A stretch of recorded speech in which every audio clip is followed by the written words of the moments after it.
And let's bring in right now former governor of Arkansas, Republican Asa Hutchinson. Asa, governor, congressman, all these things you were. It's good to see you again. I'm just curious. Tell me, if you were delivering the State of the Union tonight, what would you be saying about the United States right now? What is our State of the Union?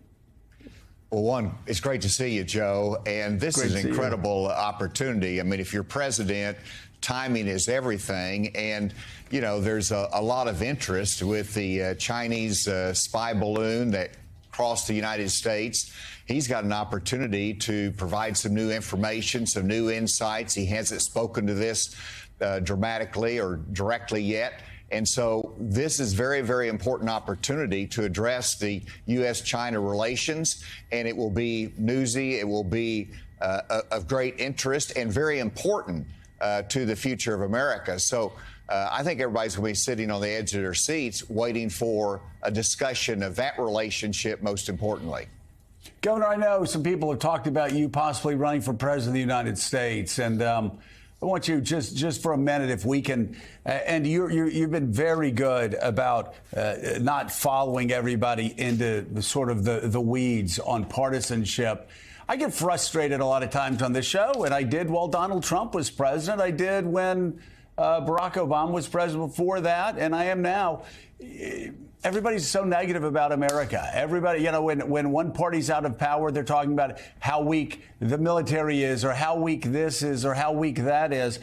And I'm just wondering, don't we need to stop more and say our military is incredible? The men and women in the intelligence services, they aren't perfect, but you know what? They keep us safe. Our economy is resilient, whether there's a Democrat in the White House or a Republican in the White House or a Democrat. This country is still what Ronald Reagan said, a city shining brightly on the hill for all the world to see, even in our worst times. Well, America needs to be encouraged with a big spirit of optimism about our country. There's a lot of negativity out there, and that's, to me, what a president should do, is to bring out the best of America and give America hope. That's what Ronald Reagan did. He saw the best days ahead, and that is where America is. And you think about America's leadership, and this is something worth fighting for in the Republican Party. America needs to continue to lead. We cannot step back, because then who does lead the world? You have others that want to step up, but they're not the right ones to lead a free world. And so America has its place. We need to step up. We've got the greatest military in the world. We've got the greatest rule of law in the world. And that's what distinguishes our democracy. So let's focus on some of those things and focus on solutions. You know, we look at the borders challenging. I'm going to be having a border solution summit down in Tucson coming up. And the reason for it is, let's look at solutions and how you can bring people together, recognizing the vastness of that problem and what we can do about it in a positive way. That, to me, is what America's about. Governor, good morning. It's good to see you again. You're talking about issues. You're talking about solutions to problems. And it seems, for large part, at least former President Trump and many other Republicans are playing small ball, talking about the past, talking about an election in 2020, former president tweeting or whatever, Truth Socialing yesterday about the Pulitzer Prize awards given to the Washington Post many years ago, things like that. And you've said that he should be disqualified for being the nominee because of his actions around January 6th. So with all that in mind, and with the stories we've been talking about this morning, the Club for Growth wanting to move on, the Koch network wanting to move on from Donald Trump, some evangelical groups now saying they want to do the same. What is the future, in your eyes, of the Republican Party? What should it look like if it is a post-Donald Trump party, which, by the way, it's not yet, that's for sure? Well, it's important to remember that the American people still trust the Republican Party when it comes to handling the economy, when it comes to handling national security issues, the big issues that they face. They still trust Republican philosophy and ideas and solutions. But we have got sidetracked, and we need to make a course correction. And that sidetracked is because of Donald Trump and his revenge tour, or wanting to get even out there with his latest person that offended him.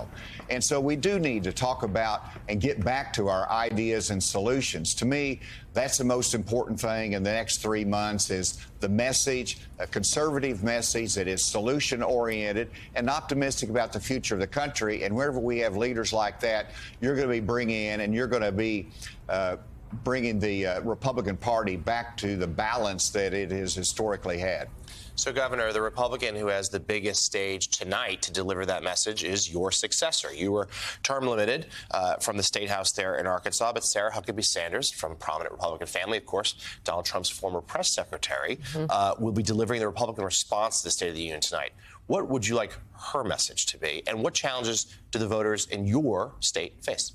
We're very proud of the fact that our governor, Governor Sanders, is going to be delivering the response. And this is the first time in the history of Arkansas, by the way, that we've gone from one Republican administration, mine, to another Republican administration. So that's a great success story. And I think that tonight that she focuses a little bit on her story. And the fact that she is the first female governor ever elected in Arkansas, the fact that she has a story of family and that she has. So I expect her to be hard-hitting on President Biden because of policy directions that he has taken us in the wrong way. But also, I hope that it is the positive solutions the Republican Party offers. It's a great opportunity for her. Proud that she's going to be conveying the message. I expect her to talk about the border. I would expect her to talk about inflation, the prices of eggs, things that impact our families.